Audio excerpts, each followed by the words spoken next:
Thank you. We want to encourage you to like, subscribe, and follow us right there at I Am Liberty City, at I Am Liberty City on Instagram and YouTube, and then Miami Children's Initiative on our Facebook feed. Now, let's continue this conversation because we're going to continue this for In Focus. Now, as you were sharing, you had a great opportunity and moment, right?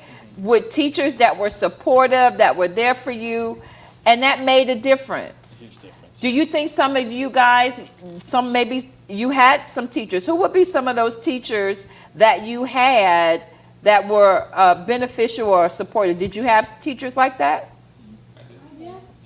Let me hear from you, ma'am. Let me hear. Let me hear from you.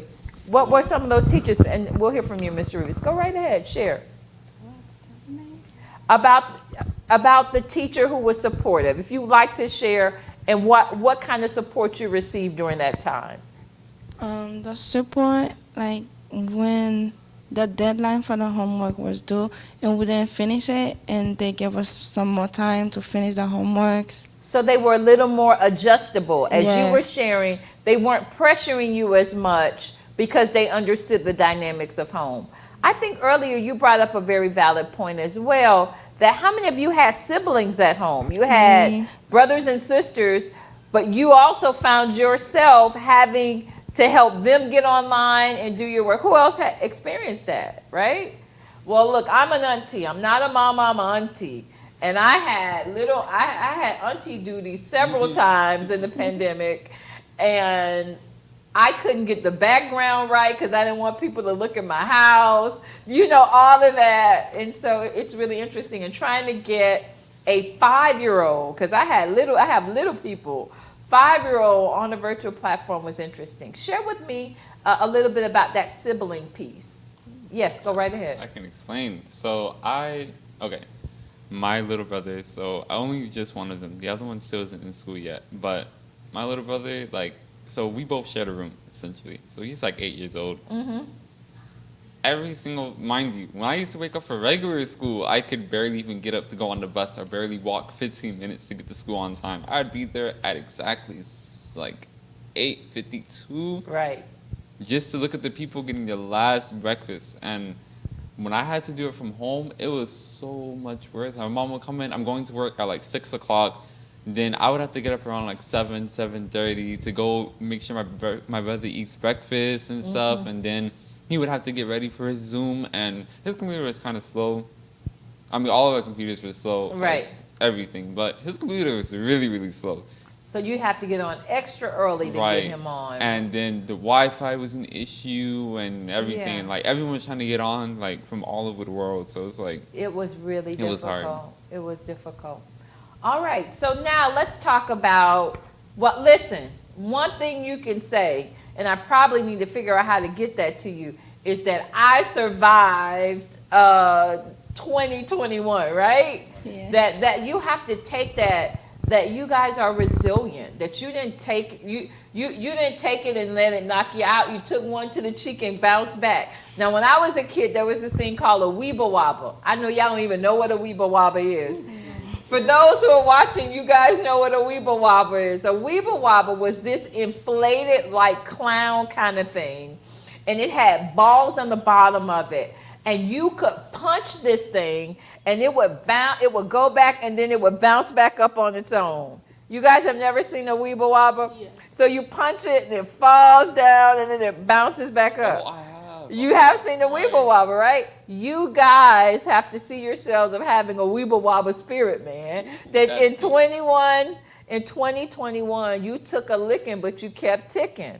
And I applaud you for that. And so going into your senior year, your junior year, your sophomore year, all of that, I applaud you. And I want you to take it like you got to know you walking in like you a champion.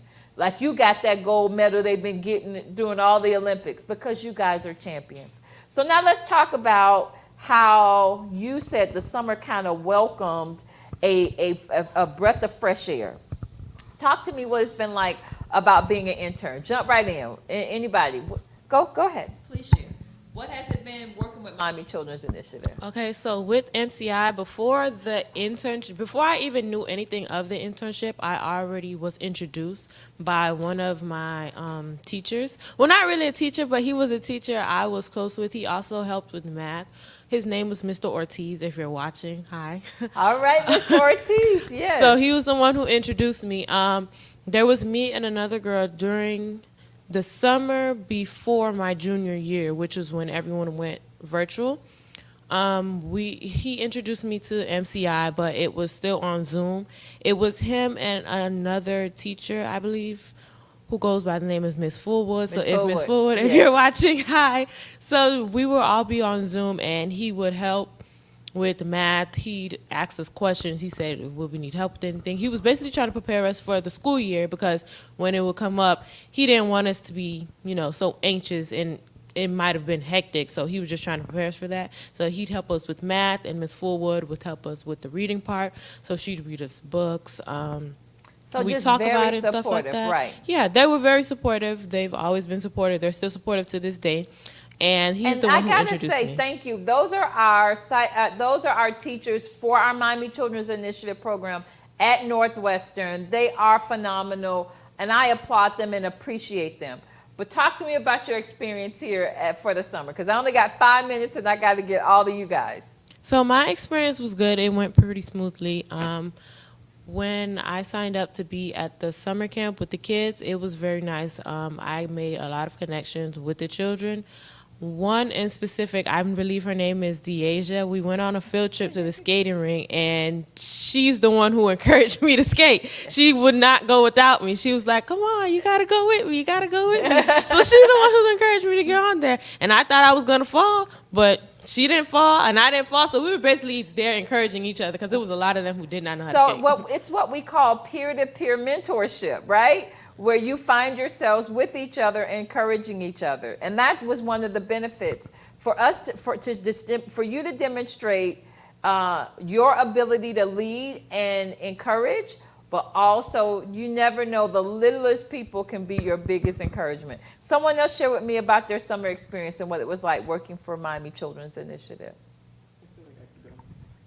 So in the MCI, I work in the community center. However, the way it planned out, I ended up working in all 3 different sectors of the MCI. I ended up working in the office, The administrative, in the school, and then obviously in the community center. And all 3 were different experiences. But for me, the one that was personally more memorable was the school. It's exciting seeing kids have fun over the summer, because last summer was definitely a summer that was gloomy, where you didn't see kids at parks, everybody was indoors. So seeing this summer, having kids go to different places like Miami Aquarium, and then going ice skating and seeing the smiles and cheer and laughter, especially from the most littlest ones, it's a really beautiful sight. And seeing them see you as adults next to them, taking care of them, that's also beautiful. It's rewarding. But also, you can see that no matter where you come from, your zip code doesn't define you, right? That we all commonly want the same thing. We all want to be successful. We all want to laugh. We want to love, and we want to live. And so you brought your experiences to Liberty City, to MCI, and we are so thankful. I got 2 minutes, so I got one more comment, and then I'll have to wrap up. Who'd like to close us out in comment and sharing? She hasn't said one word. You thought I was going to skip you now. There we go. All right. So my experience at this internship for MCI was amazing, especially yesterday. They surprised me with a surprise party. Yeah. Like, I did not know. Yes. So, especially, I didn't even know that the kids really felt this way about me. Yes. They told me they loved me, and then I don't really bond with my siblings because everybody does what they do. But it was a new experience for me, and I really liked that. Yeah, and you see that the smallest thing impresses a life. And one of the things is just being present. And that's all they want. So listen, my life, the children's life of Liberty City and Miami Children's Initiative are forever changed and impacted because you check the box to say you want to do summer camp. And I want to say thank you. And I hope that this leads you to a career potential that you want to turn around, that you want to be like me, right? In the sense that I'm a graduate of Northwestern, but I get a chance to bless the children of Northwestern by giving them academic support. At iTech, at Coral Gables, right? At Miami High, you have a chance to turn around and give back. Listen, thank you for joining us for this moment of In Focus, also a portion of our MCI live radio broadcast. We want to thank you. I celebrate these teens. If you want to know more information about Miami Children's Initiative, the work that we're doing and how we're changing lives, we want to encourage you to go to MiamiChildren'sInitiative.com. We want you to like, follow, and subscribe to us on YouTube at I Am Liberty City and Miami Children's Initiative.